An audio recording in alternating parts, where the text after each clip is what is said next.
Annyeonghaseyo yog'in. Sizlarga eng yaxshi yangiliklar bilan BNZ Akademiyasi. Biz sizga topik imtihoni uchun eng kerakli bo'lgan ma'lumotlarni tanishtirishdan boshladik. O'rtoqlar, topikka qiziqadigan, koreys tiliga qiziqadigan tanishlaringiz bo'lsa, albatta video jo'natishni unutmang. Biz sizlar bilan bugun eng oxirgi topikda tushgan 103-topik imtihonining CV variantlarini ko'rib chiqamiz. Topik 2 imtihonida CV variantida 4 ta savol turi bo'lib, ulardan bittasi 51-CVni tashkil qiladi. 51-CVda siz har bitta javobga to'g'ri javob yozish orqali 5 balldan 10 ball olish imkoniyatiga ega bo'lasiz. Ketdik, tanishamiz. Hop, 51-CVmizda konkret Kenko, Neni, Almajin, Maril, Kakak, ham Munjangro, Sisayo deb aytilgan K va Nega eng to'g'ri keladigan gapni har bittasiga bittadan gap qilib yozing deb berilgan. Hop, biz demak gaplarni ko'rib chiqishni boshlaymiz. Boshlaylik. Birinchi 51-CVmizda eng katta qarashimiz kerak bo'lgan narsa chemok, sarlavha bo'ladi. Bu sarlavhaga yaxshilab e'tibor berishimiz kerak. Sababi sarlavha bizga kalit so'zlarni aytuvchi manba bo'lib hisoblanadi. Hop, sarlavhamizda haymobo, tanje, chumun, muni turibdi. Demak, bu joyda mana bu muni va chumun degan so'zlarimiz kalit so'z bo'lib hisoblanadi. Bu yoqda sarlavhada aytilyapti. Hamburgerni gruppovoy yoki guruh bo'lib buyurtma qilishni so'rovnomasi deyilyapti. Demak, sarlavha orqali bilishimiz mumkinki, bu matnimizda gruppovoy buyurtma haqida gap ketyapti. Ya'ni buyurtma bermoqchimiz degan gapga urg'u berilgan. Matnga tushamiz. Matnimizda hembobo, ril, tanje, ro degan narsaga e'tibor qilamiz. Demak, hamburgerni gruppovoy nimadir, ya'ni qilmoqchiman degan narsaga urg'u berishimiz kerak. Nima qilmoqchiman? Buyurtma bermoqchiman degan gapga urg'u berilyapti.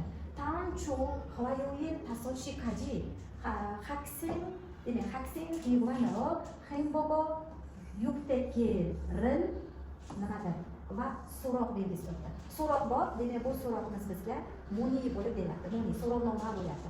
So'roq bor joyda biz gapni yakunlayotgan paytimizda innika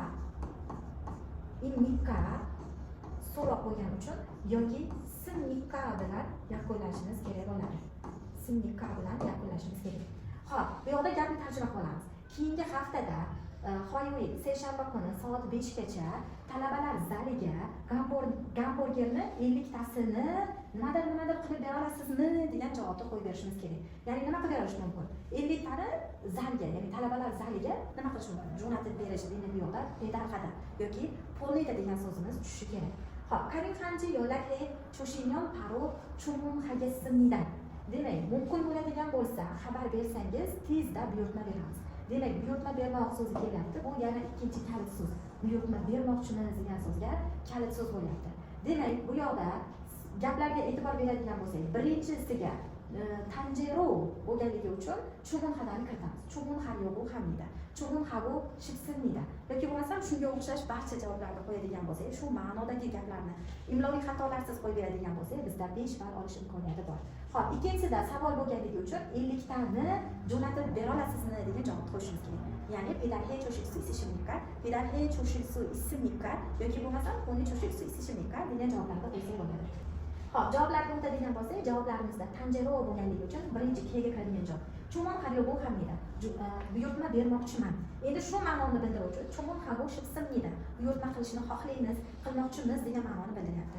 Endi buni o'rniga qo'yishimiz mumkin. Hal kehligida, hal yejonimida degan grammatikalar bor. Ularni ham qo'yganingizda siz mana shu 5 ballni olishingiz mumkin. Faqatgina ehtiyot bo'ladigan joyimiz javobni bizga o'xshab ikkita qilib yozmang. Biz sizga ikkita javobni ko'rsatish uchun yozdik. Bulardan bittasi, xohlagan bittasini yozganingizda javob 5 balli javob bo'ladi. Ikkinchisida 50 tani bo'lganligi uchun pedalga cho'shilsa issimnika deb yozsangiz bo'ladi. Ya'ni issimnika deyilganligi uchun bu yoqda so'roq variantini tashkil qilyapti. To'g'ri. Agar siz Kga mana shu gaplardan birortasini yozgan bo'lsangiz va nega pedalga cho'shilsa issimnika deb yozgan bo'lsangiz, sizda 10 ball olish imkoniyati bo'lgan bo'ladi. Bu taxminiy javoblar. Ya'ni ham javoblarni natijalar chiqqandan keyin qo'yib olishingiz mumkin. Topik imtihoniga kirgan barcha yaqinlaringizga ulashishni unutmang. Bizda keyingi qismda 52-savol turini o'rganib chiqamiz.